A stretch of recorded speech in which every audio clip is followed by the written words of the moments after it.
할렐루야. 우리 옆에 있는 분들 축복하도록 하겠습니다. 예. 뭐라고 축복하시느냐 하면 예배는 벌써 시작됐습니다 라고 축복하시기 바라겠습니다.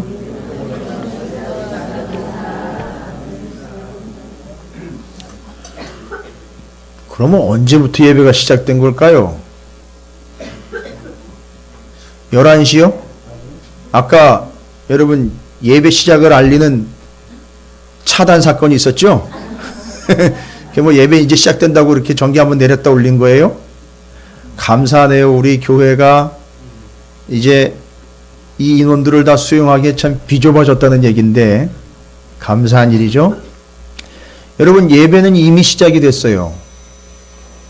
오늘 오전 11시부터 예배가 시작되는 게 아니라 이미 그 이전 한참 전부터 이미 예배는 시작이 됐어요. 무슨 얘기냐 하면 레위기 1장의 말씀을 다시 한번 좀 살펴봐야 돼요. 레위기 1장 1절부터 9절까지에 보면 하나님 앞에 번제를 드리는 방법에 대해서 설명이 되고 있는데요. 보시면 거기 제물을 드리는데 이 사람이 제사를 드릴 때 필요한 제물을 반드시 오늘 말씀과 연결해서 보면 11장에 나와 있는 것들로 하면 안 돼요. 그렇죠? 오늘 11장에 쭉 나와 있는 짐승들은 절대 끌고 가면 안 돼요. 뭔 얘기인지 아시겠죠? 제사에 드리는 제물은 반드시 집에서 길리운 거예요. 자기가. 그래서 여러분 예수님이 이 성탄에 오셨을 때에 예수님을 알아본 사람들 중에 제일 먼저 알아본 사람 중에 누가 있었죠? 목동이 있었죠. 목자들이 있었죠. 그 목자들이 바로 양을 치는 목자들이었는데요. 그 양들이 무슨 양이냐면 제사를 드리기 위해 따로 길리우던 양들이었었어요. 그게.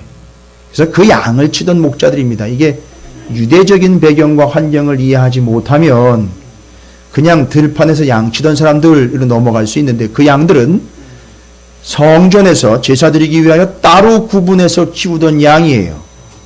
그래서 그들에게 양으로 오신 예수 그리스도의 탄생이 먼저 알려지게 되는 거예요. 그 양을 키우던 사람들이기 때문에 양으로 오신 예수 그리스도를 알아먹을 수 있었던 거예요. 자, 이런 개념입니다. 근데 그 양은 또 염소는 송아지는 반드시 집에서 길리우던 것이래야 됩니다. 그럼 어떻게 하나님 앞에 드려야 되느냐 하면 기르던 것을 제사를 위해 데리고 나와야 되는데 조건이 있습니다. 무슨 조건이죠? 어떤 조건입니다. 다른 거 없어요. 반드시요. 그렇죠. 철저한 조건이죠. 반드시 어떠해야 된다? 흠이 없어야 되는 거예요. 흠이 있으면 절대 안 돼요. 그 다음에 집에서 기르던 것이에요. 자, 그러면 이 사람은 이 조건을 알기 때문에 제사를 드릴 것 염두에 둔다면요. 요것이 새끼 때부터 태어날 때부터 어떻게 키웠겠습니까? 애지중지 키웠을 것이고 일절 어떤 흠도 생기지 않게 키워냈을 거예요. 그렇죠? 그래서 예배를 드릴 때가 제사를 드릴 때가 왔어요. 그럼 이제 뭐를 끌고 가야 됩니까? 제물을 끌고 가야 돼요. 그러면 제물을 끌고 갈 때에는 평민이 제사를 드릴 때에는 순양이래야 됩니다. 이 양을 하나를 잡아가지고 가야 되는데 어떤 걸 가지고 갈까? 어떤 걸 끌고 갈까?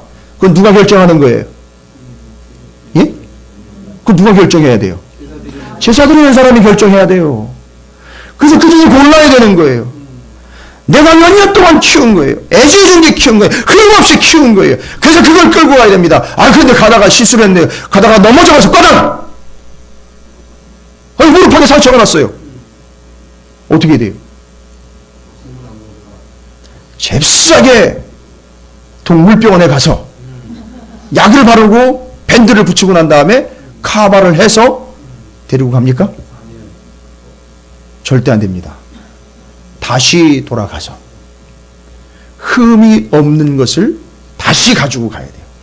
여러분 아시다시피 이스라엘 백성들이요, 지파별로 다 다른 지역에 살고 있었는데 좀 깝깝한 게 뭐냐면 요단강 동편에 살고 있었던 사람도 있었어요. 요단강 동편에 살고 있었던 사람이 있었다고요. 다른 지파들은 건너서 가나안 땅으로 들어갔는데 요단강 동편에 살고 있었던 사람도 있었어요. 그럼 요단강 동편에서 제사 드리러 가려면은요, 끌고 배를 타고 강을 건너다가 아이고 배가 건너갈 때 젖는 노예 이마를 맞아버렸어요. 그 상처가 났어요. 아, 다 건너왔는데 어떻게 해야 돼요? 다시 가야 돼요. 다시 가서 제대로 된 것도 끌고 와야 돼요. 여러분 왜 재물에는 흠이 없어야 되는지 아십니까? 왜 흠이 없어야 되는지 아세요? 재물은?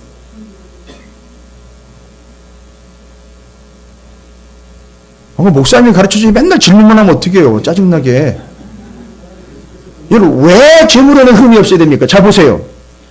레위기 1장 1절부터 9절까지 보면 제사를 드리는 절차가 나와 있습니다. 반드시 그 집에서 길리운 자가 자기가 기르던 재물을 끌고 옵니다. 끌고 와서 어떻게 합니까? 제일 첫 번째, 예? 재물에게 안수를 합니다. 누가 안수합니까? 예? 왜 안수를 합니까? 자기의 죄가 재물에게로 들어가야 돼요. 전가가 돼야 됩니다. 그래서 그 재물을 잡아야 되니까요. 원래는 그런 식으로 하면 재물이 없다면 누가 죽어야 돼요? 자기가 죽어야죠. 자기가 죄인이니까. 그런데 하나님이 은혜를 베풀어 주셨단 말이에요. 제사를 드려서 속죄함을 받을 수 있도록 재물에게 자기 죄를 전가해서 그걸 안수를 통해서 전가를 시키는 거예요. 그 다음에는요. 예, 이제 잡는 과정은 조금 이따 얘기할게요. 그러면 이 죄가 안수를 하는 순간 전가가 되죠. 여러분, 죄송한데 실명을 거론을 해서 여 밑에 선진 포크하고 성막하고 다른 이유가 뭔지 아세요?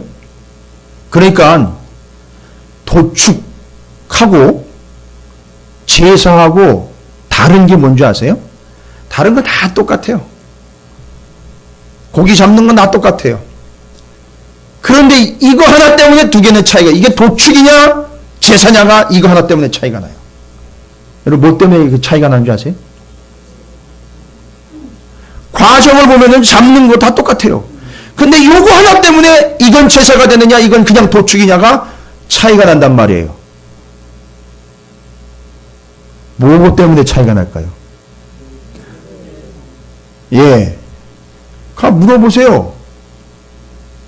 고기 잡는 사람한테 가 물어보시라고요. 고기 잡기 전에 안수하세요? 절대 안수하지 않습니다. 잡아먹는 고기에는 안수하지 않습니다. 그게 도축과 제사의 차이예요. 자, 그럼 왜 흠이 없어야 되는지 정확하게 일러드릴게요.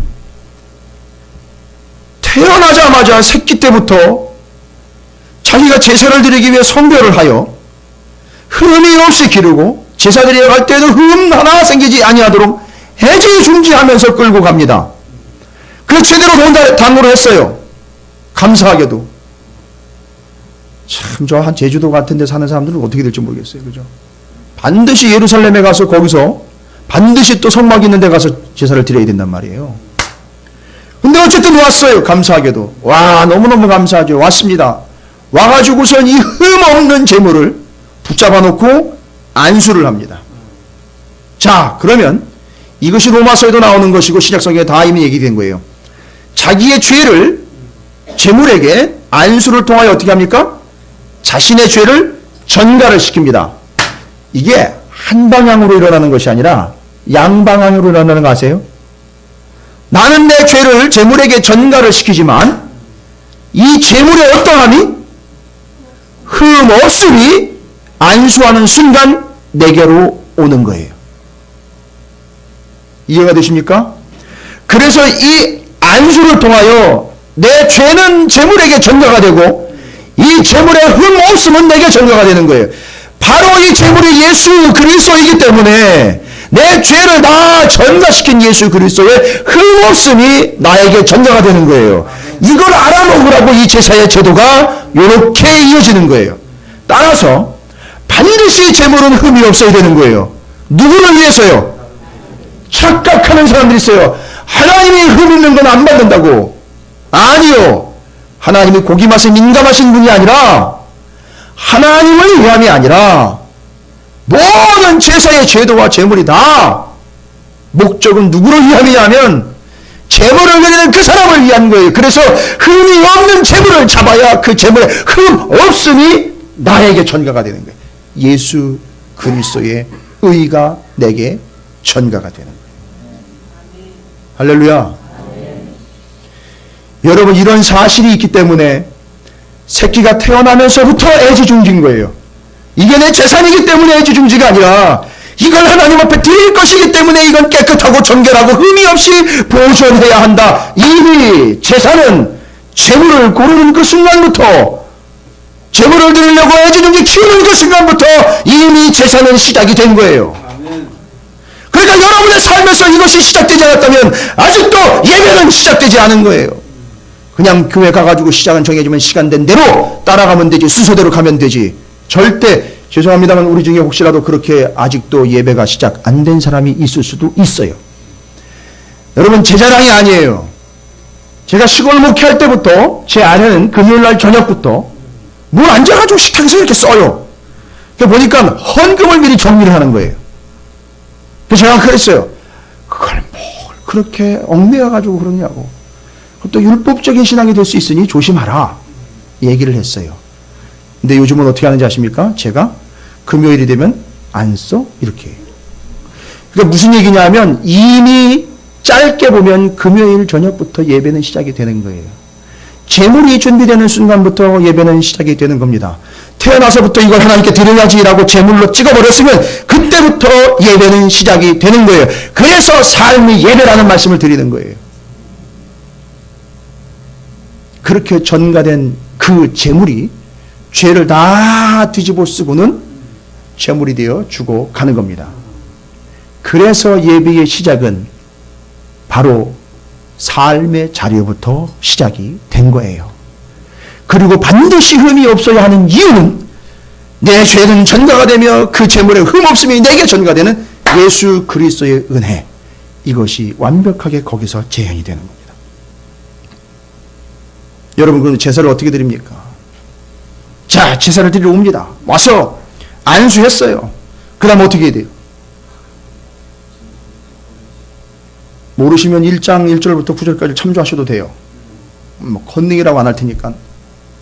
안수했습니다. 그 다음에 어떻게 이 제물을 죽여야 돼요. 여러분, 거기 보면 누구든지라는 표현이 나와요. 자, 한번 그럼 볼까요? 레위기서 1장 2절입니다. 이스라엘 자손에게 말하리라, 너희 중에 누구든지 여호와께 예물을 드리려거든. 여기 누구든지라는 말이 중요한데요. 누구든지라는 말의 히브리어는요, 아담이라는 말이에요. 여러분, 창세기 아담 얘기 나오죠.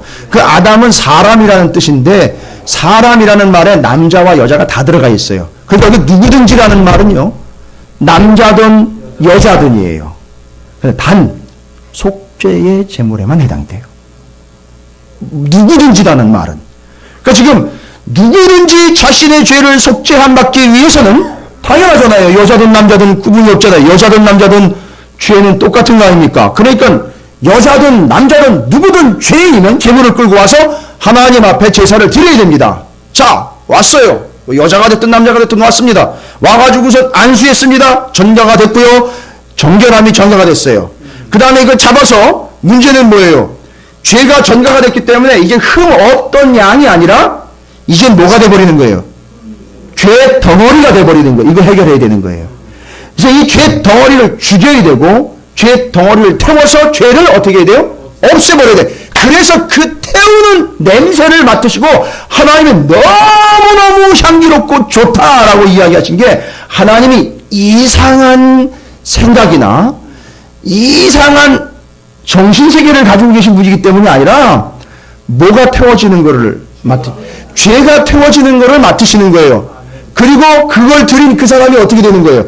깨끗하게 되는 거. 그것 때문에 하나님이 그 죄가 태워지는 그 냄새를 기뻐 받으신 거예요. 그럼 그걸 잡아야 되는데요.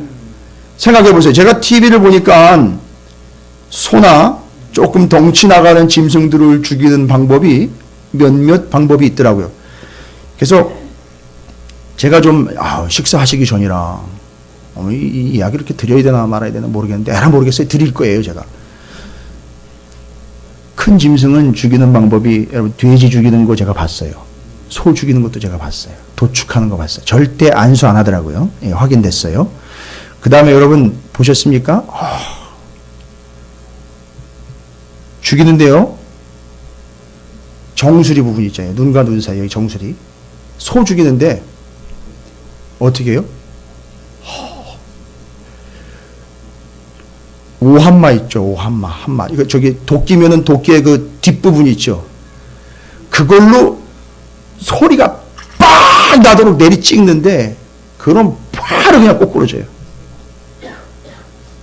그래서 여러분 직사하는 건 줄 아시죠?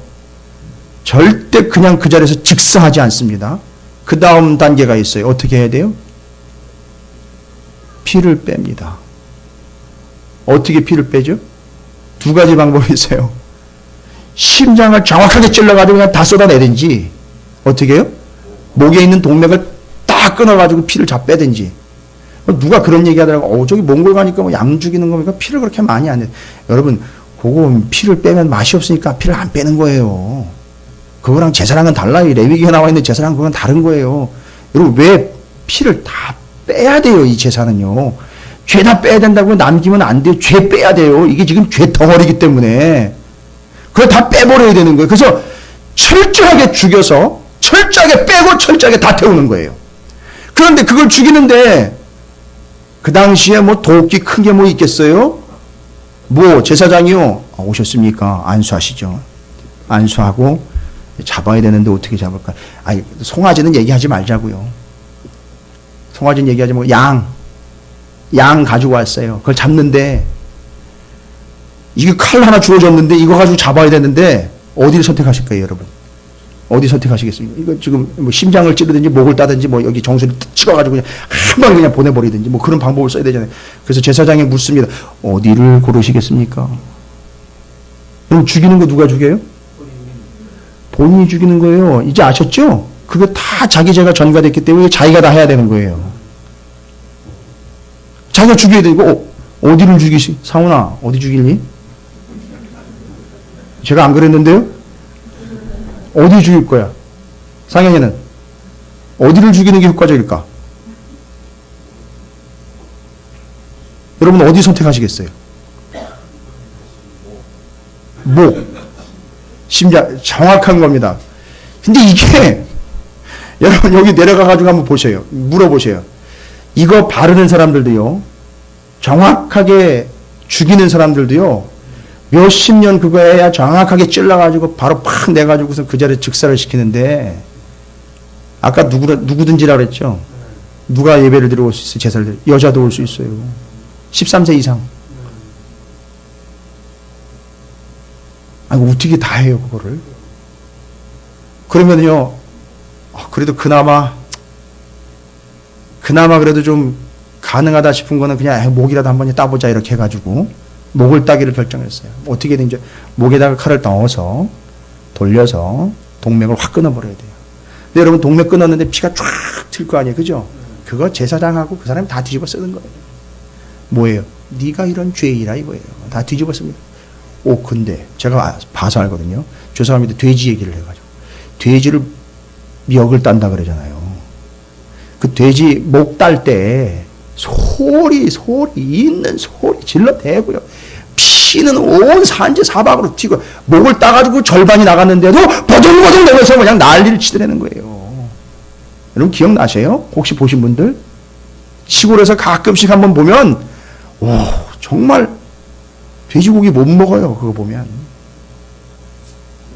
그 땄는데도 버덕버덕대면서 소리 지르면서 막 난리가 나는 거예요.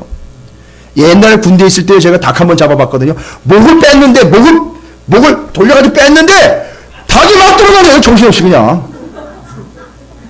아우. 근데 등치 큰 짐승들 생각을 해보시란 말이에요. 이게 장난이 아니에요. 그걸 와가지고 자기가 직접 막 흔들리고 난리치고 한번 찌르면 그 순간부터 발버둥 치면서 난리친단 말이에요. 그런 피는 튀지요. 칼은 잡고 있죠. 이거 어떻게 할지 모르니 난리가 나는 거예요. 나 못하겠다고. 이걸 도대체 해야 되냐고, 이거를. 여성분들 같은 경우에, 여러분, 여기 지금 여성분들 웃고 계시는데, 장난이 아닙니다. 이미 죄는 전가가 됐어요. 이거 없애야 돼요. 안 없애면 끝나는 거예요. 이게 해결이 안 되면 여러분 성막 나가기도 전에 거기서 꼬꾸라질 수도 있어요. 집에 문에 들어가기도 전에 죄의 갓을 치울 수도 있단 말이에요. 이건 생명이 걸린 문제예요. 그러니까 아무리 여자라 할지라도 이건 반드시 이뤄내야 되는 거예요. 끊으니까 안 돼요. 계속 발버둥 쳐요. 안 돼요.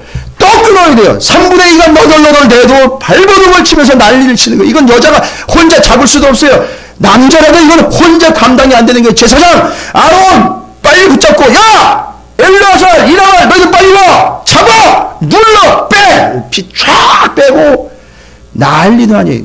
누가 이 제사를 낭만적이라고 감히 얘기를 했는지. 장난이 아닙니다. 그러면 그 자리에서 막 안 되는 거예요, 안 돼. 저 같은 거는, 야, 도끼 가져와라. 예. 내리쳐. 그럼 이제 여러분 생각을 해보세요. 아마 아브라함의 마음이 그러지 않았을까요? 이삭을 그렇게 죽여야 되는데, 한 방에 보내고 싶은 거예요.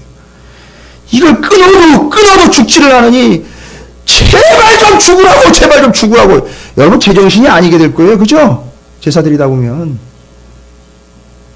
근데 이게 아니요.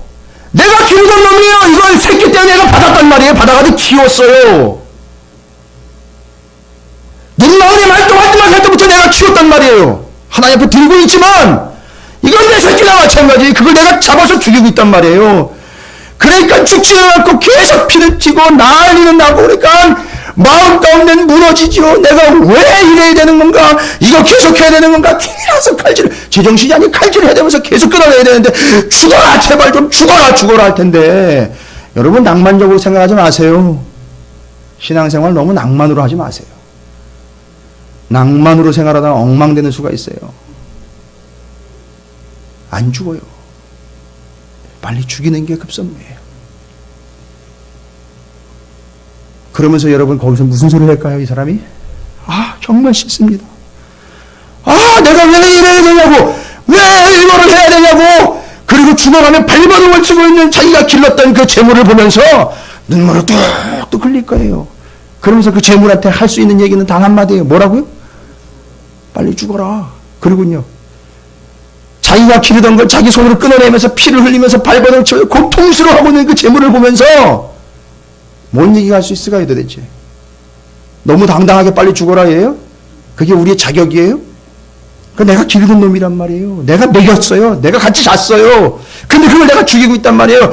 그러면 그걸 죽여야 내가 사니까 어쩔 수 없이 죽이고 있는데 그 죽어가는 모습을 보면서 목을 끌어내면서 이마를 치면서 심장을 찔러대면서 죽지 않는 걸 계속 찔러대면서 뭐라 그랬을까요? 조금 있다가 끝날 거야. 걱정하지 마.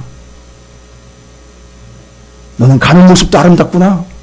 뭐 이런 얘기 낭만적으로 얘기해요? 뭔 얘기 할까요? 미안하다. 정말 미안하다. 내가 다시는 이 짓거리를 하면 안 되는데 미안하다. 정말 미안하다. 내가 너를 이렇게 해주려고 내가 키웠구나. 정말 미안하다. 눈물을 흘리면서 해야만 하는 일이지만 고통 속에서 그 일을 감당을 했을 거란 말이에요.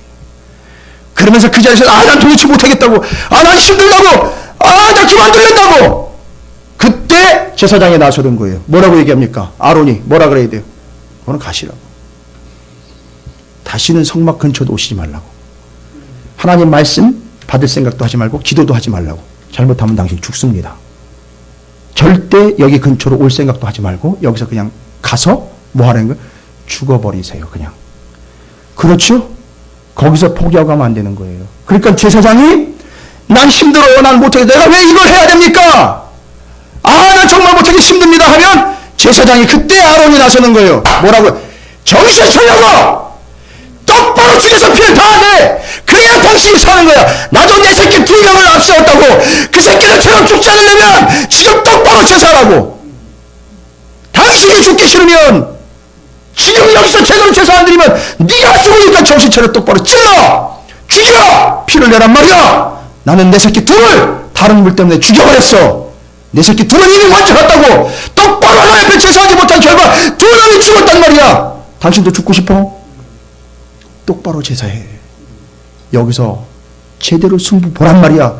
그래야 당신이 사는 거라고. 엘라살과 이다말을 불러가지고 잡아! 움직이지 못하던 올라타! 나는 머리를 잡을 테니까 당신은 계속 찔러대 죽을 때까지. 울면서 눈물 콧물 범벅이 되면서 찔러가지고 끊어내고 또 끊어내가지고 결국은 죽였을 거예요. 그 다음에 그걸 태워드립니다. 태워드리기 전에 어떻게 한다고요? 피를 다 뺀 것을 갈라야 돼요. 부위별로요. 부위별로 이게 각을 뜬다라는 말은 부위별로 골라낸다는 거예요. 여 밑에 가시면 잘 아실 거예요. 부위별로 다 떠내는 거예요. 여러분 그게 또 좀 시간이 걸리니까 뭐 맨날 이 사람이 그것만 하고 있었으면 괜찮은데 뭐 어떻게 해요? 그러니까 부위별로 나누면 요거 자르고 이렇게 마디마디 잘라가지고 부위별로 다 내는 거예요. 그걸 자기가 직접 하는 거예요. 자기가 해체되는 거예요. 자기가 완전히 그냥. 여러분 이게 제사예요. 그래서 이 제사는 성막에 오는 그 순간에 시작된 게 아니에요. 이미 그 사람이 삶에서 제물을 준비하고 그것을 드려야 되겠다라는 바로 명확한 결정, 그 이후로부터 시작이 된 거란 말이에요. 그러니까 우리 중에는 아직도 예배가 시작이 안 된 사람이 있단 말이에요.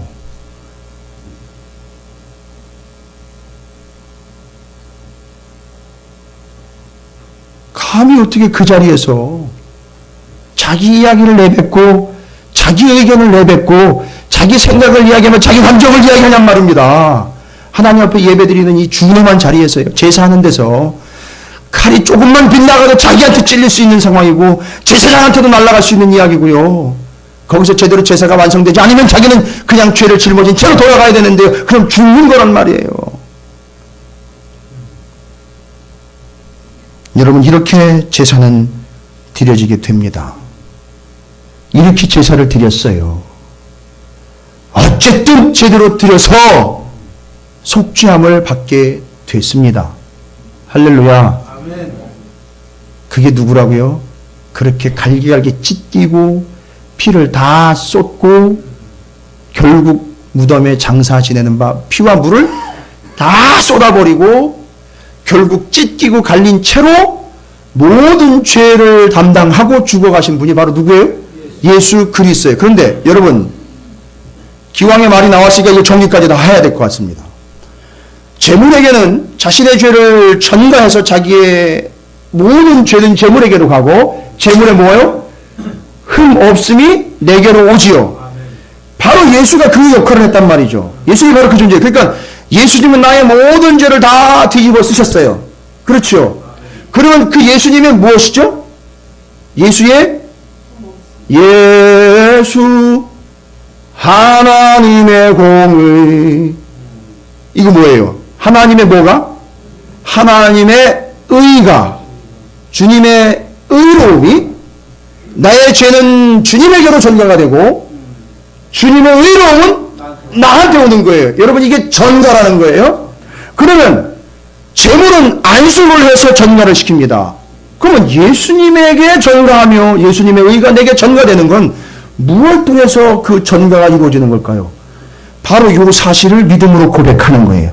예수는 나의 생명, 예수는 나의 구주, 나를 위하여 내 모든 죄를 담당하시고 그 재물처럼 처절하게 찢기고 다 쏟고 돌아가신 길에서 그의 흠없음 의로움이 내게 전가되는 것, 나의 모든 죄는 십자가를 지신 예수님이 다 가져가시는 것, 이런 예수님을 믿는 것, 이렇게 선포하는 것, 그게 전가시키는 거예요. 그래서 믿음으로 전가하는 겁니다. 이게 전가가 되고 그의 의는 내게로 전달이 되는 거예요. 예수님이 이렇게 믿어지면 그렇게 전가가 되는 겁니다. 자, 그런데 보세요. 그렇게 의롭게 된 존재인데 생각을 해보세요. 집에서 길리던 거죠? 그건 먹지 않아요. 그건 하나님 앞에 드릴 것이에요. 근데 이 사람이 먹고 싶은 게 있어요, 고기가. 그렇죠? 물론 제사를 드리다 보면 화목제 드리고 이러다 보면 나눠 먹는 것도 있어요. 그런데 자기가 기른 그 재물은 잡아먹을 수 없으니 이 사람이 어떤 방법을 취합니까? 기르지 않은 것들 중에 잡아먹게 돼요. 그런데 하나님이 또 아예 기르지 않은 건 먹지 말라고 이야기를 하신 적이 없어요. 기르지 않은 것들 중에서도 먹을 수 있는 것이 있다고 그랬어요. 그러다 보니까 이 사람이 또 기르지 않은 다른 짐승을 잡아먹을 수가 있는데, 문제는 뭐냐 하면 죄를 짓는다는 개념이 아니라 이미 이 사람은 지금 죄를 속함받은 속죄 죄를 통하여 어떤 상태가 됐죠? 그렇죠. 깨끗한 상태가 됐어요. 거룩한 상태가 됐단 말이에요. 그런데 이 거룩하게 된 이 사람이, 깨끗하게 된 이 사람이 죄를 지어서 죄인 되는 개념이 아니라 한 번의 이 제사를 통하여 깨끗하게 됐는데 삶에서 잘못하다가 먹고 안 먹고의 문제를 넘어서 심지어는 뭐 하기까지 만지기만 해도 부정하게 된다라는 이야기가 나와요. 뭔 얘기냐면 더러워진다는 얘기예요. 여기 부정이라는 것은 바를 정자를 쓰지 않고 정화시키다 할 때 깨끗할 정자를 쓰는데, 바로 이 사람이 어떻게 돼요? 이미 이 존재는 구원을 받은 존재가 됐어요. 그런데 삶을 살아가다 보니 부정하게 되는, 더러워지는 존재가 될 수 있다는 거예요. 이게 이제 우리의 관건인 거예요. 제사를 통하여 이미 속죄함을 받았는데 속죄함 받은 자의 삶이 이것저것 요인들로 인하여 더러워질 수 있다는 거예요. 여러분, 하나님은 뭐가 걱정이시냐 하면 제사를 드리는 게 걱정이 아니라 제사를 드리고 난 다음에 이들의 삶이 더러워지는 것이 걱정이셨던 거예요. 아니, 어떻게 제사를 드렸는데, 여러분 기억나시죠? 어떻게 제사를 드렸어요? 그렇게 처절하게 제사를 드렸단 말이에요. 그렇게 의로움을 전가받은, 깨끗함과 흠없음을 전가받은 사람이 나가가지고 이것저것 먹고 싶은 대로 먹고 만지고 휘젓고 다니다가 존재가 어떻게 돼버린대요? 더러워진다는 거예요. 아니, 어떻게 얻은 의로움인데, 어떻게 얻은 깨끗함인데요? 제사를 어떻게 드리는지 자기가 몰라요? 그걸 처절하게 죽여가지고 따서 피를 내가지고 다 태워드린 그 제사인데, 그렇게 의롭게 되었는데, 그렇게 깨끗하게 되는데, 나가가지고서 이것저것 먹고 싶은 대로 다 먹어 제끼고 만지기 시작하고 돌아다니고 시작하면서 어떻게 됩니까? 부정하게 되는 거예요. 하나님은 바로 이걸 막으시는 거예요. 이미 속죄제로 인하여 거룩함을 받게 된 존재는 이제 이후로는 이 거룩함을 어떻게 해야 된다? 지켜나가는 존재가 되어야 된다는 거예요. 그래서 11장에서 우리의 삶에서 우리가 이미 예수를 믿는 존재임에도 불구하고 더러워질 수 있는 요소들을 경계시키고 있는 거예요. 먹어서는 안 되는 것과 먹어도 되는 것과 만지지 말 것, 쳐다보지도 말 것, 먹지 말 것, 심지어 냄새도 맡지 말 것, 이렇게 이야기하는 거예요. 그러니까 11장의 내용은요, 47절까지 내용이 길지만 여러분 보세요. 이미 속죄제가 드려지고 있어요. 드려지고 난 다음에 하나님이 말씀하시는 거예요. 그렇게 깨끗해진 너희가 이제 더 이상 더러워진 삶을 살면 안 된다, 이걸 얘기하는 거예요. 구원받은 자의 삶은 이제는 더 이상 세상 것과 더러워질 것과 죄된 요소들을 만져서 부정해지는 존재가 돼서는 안 된다라는 걸 11장이 이야기해주고 있는 거예요. 감이 잡히십니까? 제사를 드릴 조건을 11장에서 얘기하는 게 아니에요. 이미 제사는 드리셨어요. 그래서 제사를 드린 사람들이 이제 존재 자체는 완전히 가치 있는 존재가 돼버렸단 말이에요. 흠없는 존재가 됐다고요. 그런데 세상에 나가 함부로 내부르다, 함부로 자기 멋대로 먹을 것, 안 먹을 것 구분 없이 먹다가 자기가 원하는 대로 내 길로 살다가 그렇게 제사를 드렸는데 결국 그 제사의 값도 못하고 더러워진 존재가 되어버리는 거, 이걸 막는 거예요. 그래서 오늘 말씀에서는 하나님 분명히 얘기하십니다. 뭐라고 말씀하십니까? 부정하게 되어 계속 이 얘기가 나옵니다. 부정하게 된다라는 걸 이야기하고 있어요. 그러니까 부정하게 돼서는 안 되는 거예요. 자, 오해하시면 안 됩니다. 11장은 구원의 조건이 아니에요. 무슨 얘기인지 아시겠죠? 또 여기서 다시 한번 얘기드려요. 야고보서를 읽을 때에는 구원받기 위하여 야고보서를 묵상하시면 안 돼요. 구원받은 자로서 묵상해야 되는 거예요. 그러니까 11장은 구원받기 위하여 여러분이 묵상하시면 안 돼요. 구원받은 자, 곧 제사를 드려 죄를 용서함 받은 자가 반드시 묵상해야 되는 말씀이에요. 그래서 더러워지지 아니하고 깨끗하여 성결하게 되도록 이라고 얘기했어요. 성결하게 되도록. 여기 거룩이라는 말과 성결이라는 말로 같이 이야기하고 있는데 47절에 여러분이 말씀 가운데 47절에 부정하고 정한 것과 먹을 생물과 먹지 못할 생물을 분별할 것이니라. 왜요? 이미 우리는 어떤 존재이기 때문에요? 제사함 받은 존재예요. 구원함을 받은 존재이기 때문에 거기에 합당한 삶을 살려는 거예요.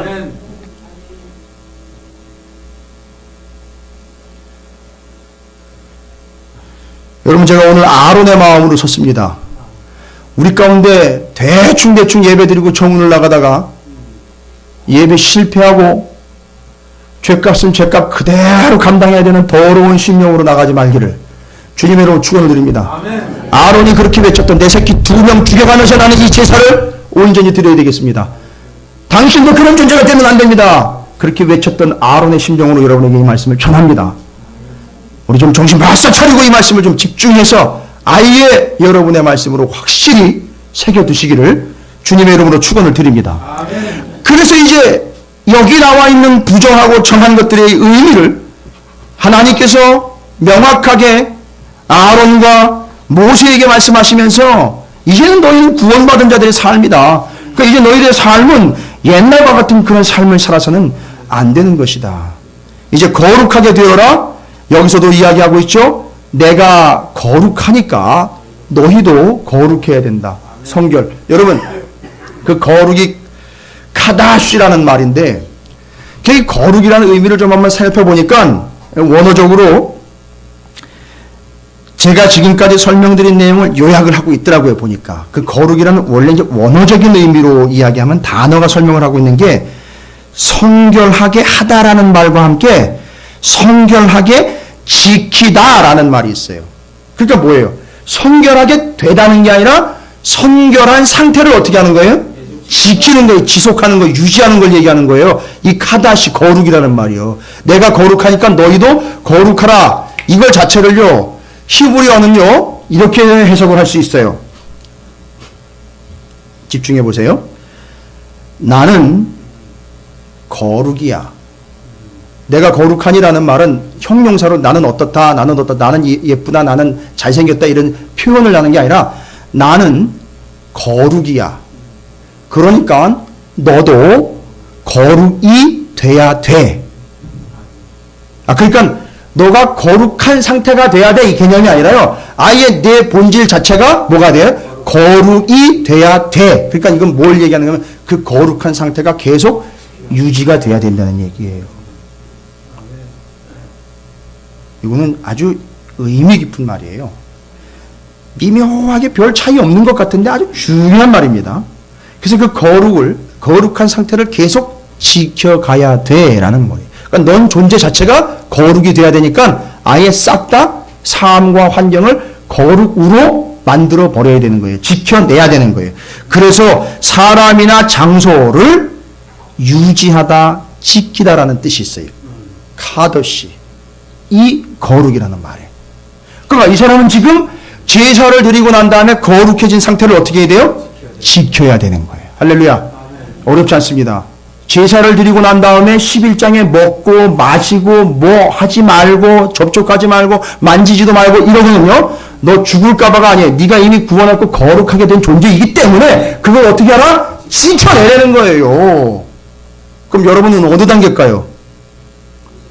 이미 그 제사로 인하여 제물 대신 예수 그리스도를 믿음으로 여러분의 모든 죄는 예수 그리스도에게 전가했고 예수 그리스도의 의는 여러분에게 전가가 된 거잖아요. 그러니까 여러분은 일단 제사를 새롭게 드릴 필요가 없어요. 히브리서 얘기했죠.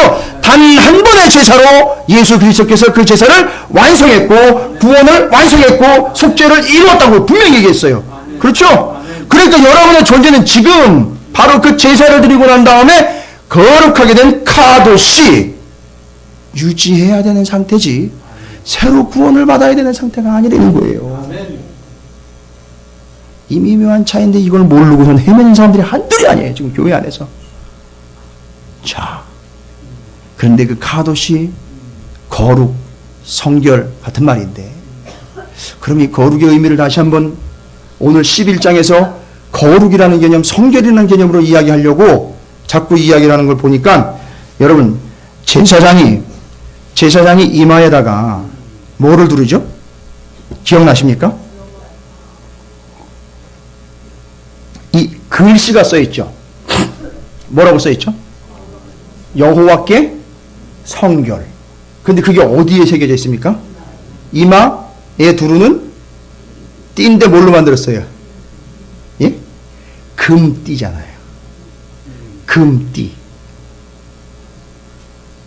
제가 왜 이야기를 드리냐면 그 금은 14K일까요? 18K일까요? 순금이에요. 성결의 의미가 뭔지 아세요?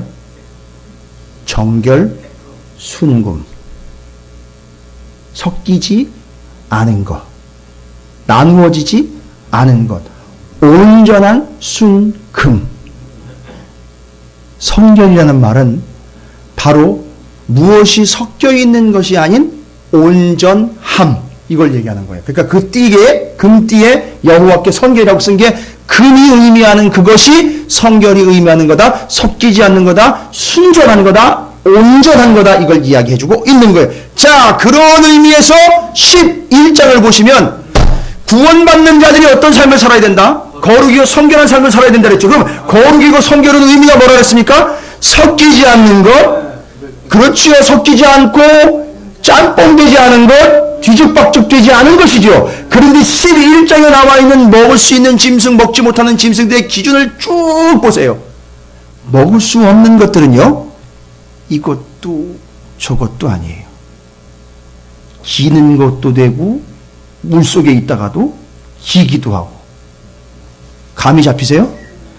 돼지 같은 경우는 사료를 먹다가도 뭘 잡식성으로 주기만 하면 뭐든지 다 그냥 구분이 없이 먹어버리는 거예요.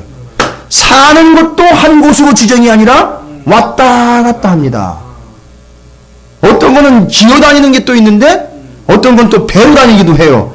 자, 여러분 11절에 나와 있는 이 동물 짐승들의 이 특징을 여러분이 보시면요, 무언가 온전함이라든지 한 방향, 한 곳, 한 개념이 아니라 양쪽을 양다리를 걸치고 있다는 걸 아실 수 있어요. 먹는 것도 잡식, 사는 것도 왔다 갔다, 오락가락, 특성이 없어요.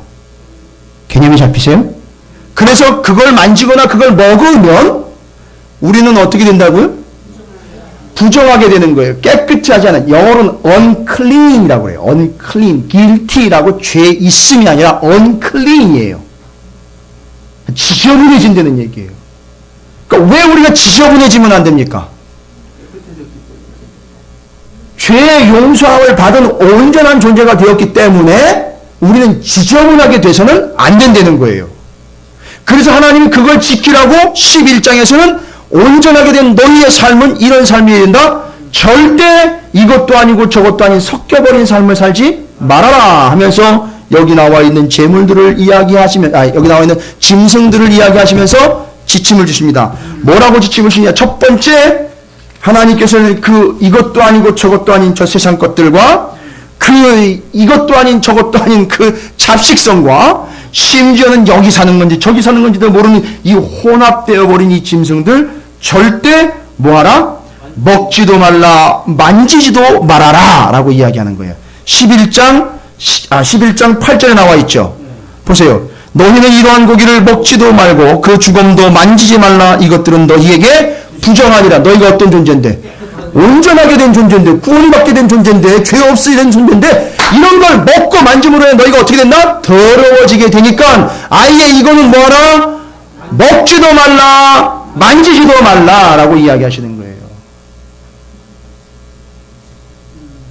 여러분, 주일날 예배 외에 다른 것은 먹지도 만지지도 마셔야 돼요.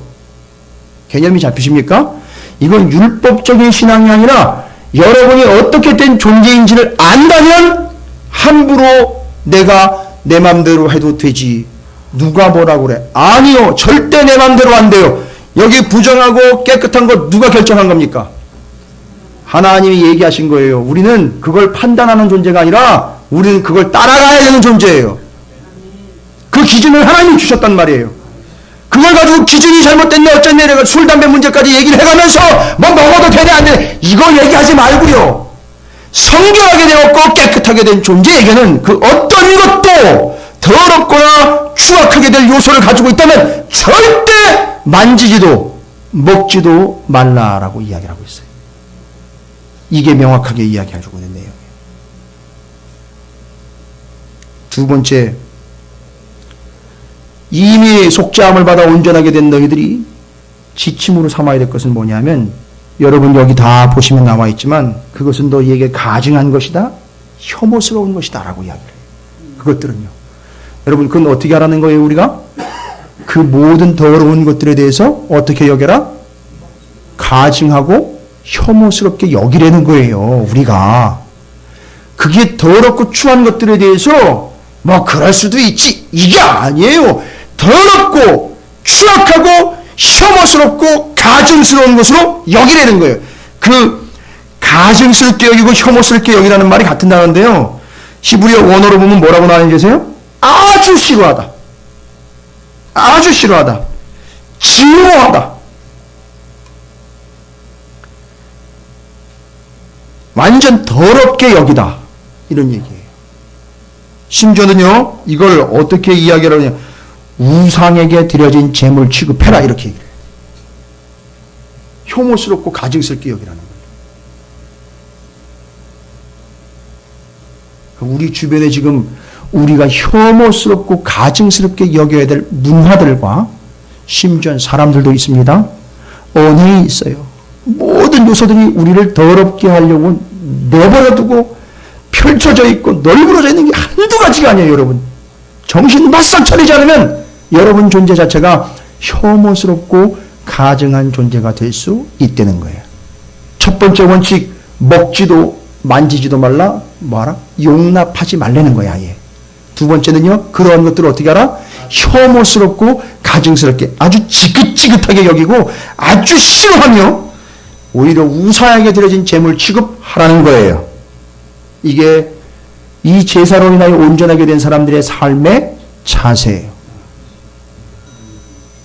이제 거의 끝나갑니다. 본문이 긴 거에 비하면 오늘 말씀이 짧은 거예요. 그죠? 끝나봐야 알겠죠. 뭐 그래도. 성결의 원칙 세 번째는 뭘까요? 오늘 본문이 이야기하고 있는데 47절이에요.